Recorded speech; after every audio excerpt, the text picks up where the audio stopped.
Here, so Craig Burley and Stevie Nicol. A little later on, we'll reflect on Lionel Messi stealing the show once again for Barcelona. But we kick things off at the Allianz Arena. Bayern taking on Liverpool. Remember, it was 0-0 after the first leg. Liverpool, though, with a 3-1 comprehensive win in Germany. As good as Liverpool were, Bayern Munich were just terrible.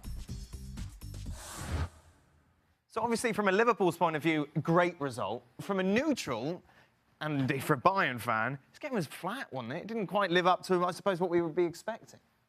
No, well, maybe we were spoiled a bit yesterday. True. With that great comeback from Ronaldo and Juventus. But I did. Liverpool-Bayern is, as soon as that game was announced, it was drawn out, it was like, this is going to be 180 minutes of blood and guts and attacking football.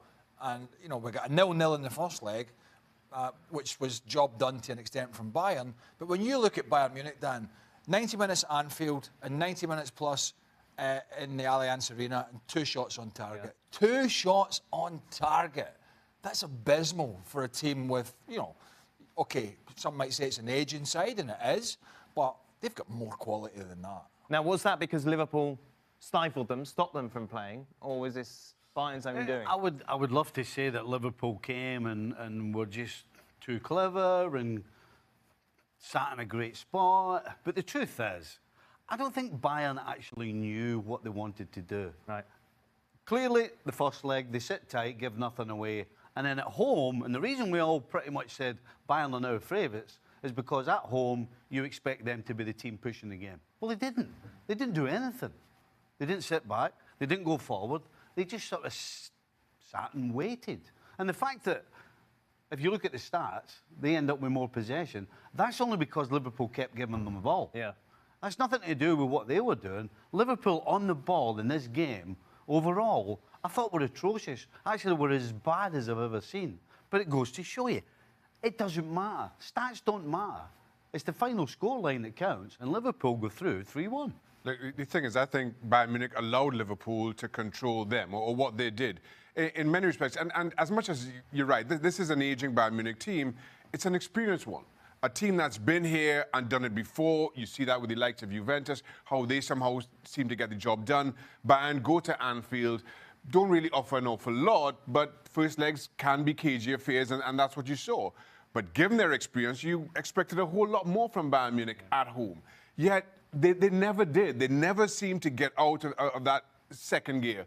They seem to be more concerned with conceding the away goal than going out and scoring the goals that would take them through to the next round. And as a result, Liverpool started a little bit cagely and then recognized that and were allowed to play the game that comes natural to them. And they just controlled the game from there on in. I thought it was going to be a much better performance for Bayern, judging on the Bundesliga. Yep. Right, that's where... Well, we were saying, weren't we? You beat Wolfsburg 6-0, you're bringing all that momentum in. Frank Ribery comes off the bench, gets 3 assist starts today. He doesn't do anything, James doesn't do anything, Lewandowski was missing. So we have to base the form on the domestic league, because that's where they've been, obviously, that's, you know, after the winter break, they've pegged back Borussia Dortmund. Mm-hmm.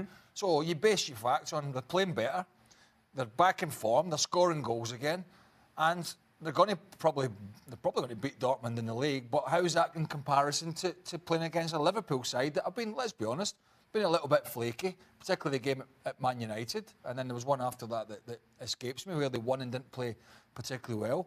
But then you look at it and you've got, forgetting Schalke to an extent, who got spanked by Man City, you've got Dortmund at the top at the time who got absolutely spanked by Tottenham, and then you've got a Liverpool side that didn't even have to play anywhere near its best and beat them. So it's been a bad round of 16 for the Bundesliga. There's no doubt about it.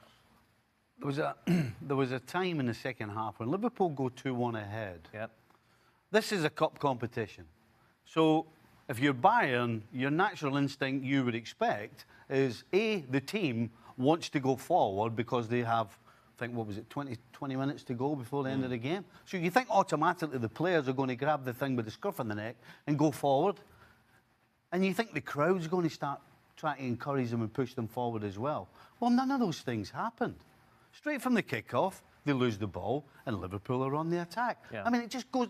Everything they did in this tie went against what normally happens. Mm-hmm.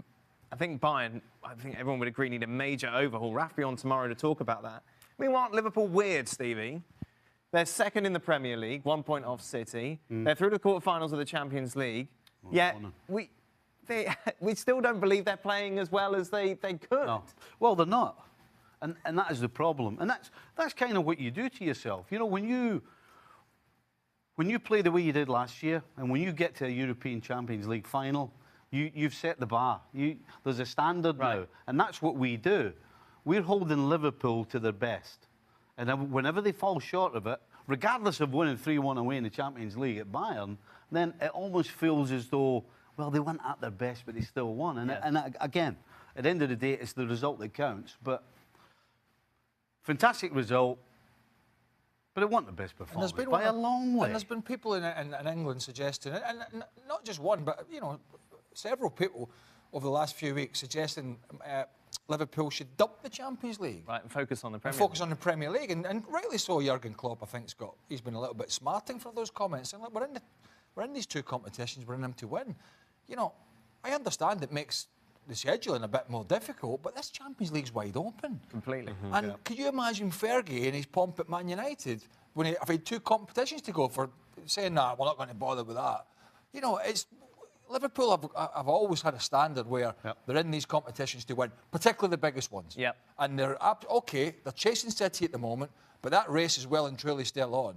And we've already seen this year in the Champions League, absolutely anything can happen if a team has a bad night. You've only got to look at Real Madrid, Ajax, and one or two other results to suggest that the teams that we think are some of the favourites have absolutely got a chance of winning this competition. And of course, one of the key players, the reason why Liverpool are where they are this season, Van Dijk.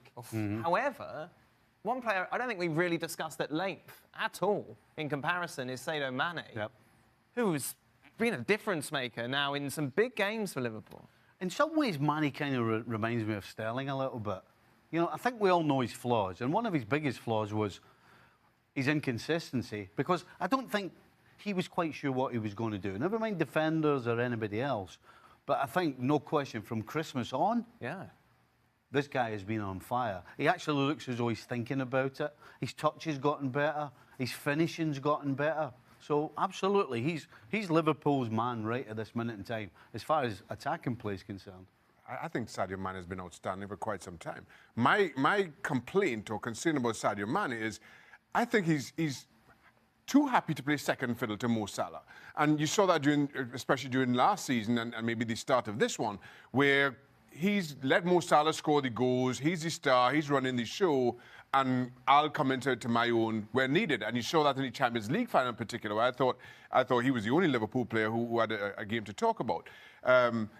Yet still now coming into this season, and to Stevie's point, when Mo Salah continues misfiring well into December, now all of a sudden he realises it's on me. And you saw that today. Again, he is simply an incredible player when he takes the game by the scruff of the neck. I just feel he doesn't do that enough. On the other side of the coin, Henderson's the captain, isn't he? But there's no doubt Van Dijk's Van Dijk's the leader. Yeah. He marshals, you know, and he does. He walks into any team in the world. Because he can, absolutely, because you can see the whole game in front of him. Because you can see everything from that position at centre half, and he marshals his defence, and he talks to the midfielders, and he smells runners from midfield, and he senses danger. He's big, he's strong, and obviously he's very, very quick. But he doesn't seem a shouter to me. He's not somebody who you see pointing and shouting at everybody, but he gets it done. Obviously, he's a good communicator, but it's not one of those that you see want to make a scene. He just makes sure, in the most, that everybody's in the same on the same. You know when you play with a guy like that, when you're in front of a guy or beside a guy like that, and you do that, and you go, "All right." He's in our team, by the way. Did you have that with like Alan Hansen? Absolutely, yeah.